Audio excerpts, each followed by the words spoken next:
ज्वालामालिनिका क्षिप्तवह्निप्राकारमध्यगा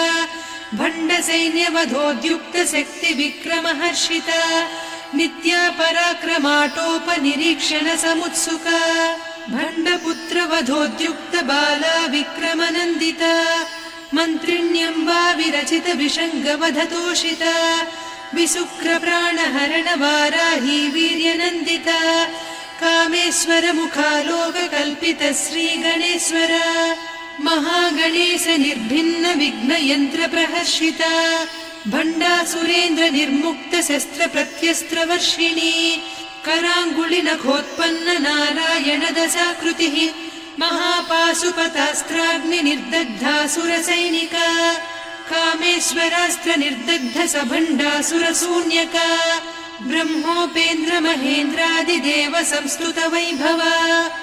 हरनेत्राग्निसन्दग्ध काम सञ्जीवनौषधिः श्रीमद्वाग्भवकूटैक स्वरूप मुख पङ्कजा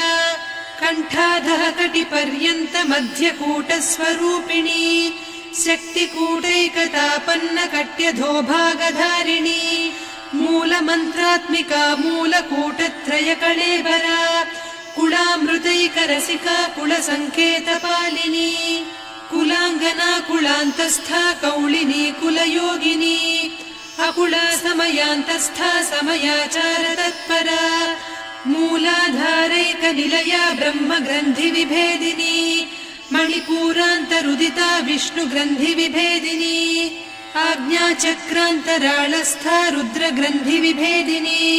सहस्राराम्बुजारूढा सुधासाराभिवर्षिणी तटिल्लता समरुचिः षट्चक्रोपरि संस्थिता महाशक्तिः कुण्डलिनी बिसतन्तुतनीयसी भवानी भावनागम्या भवारण्यकुठारिका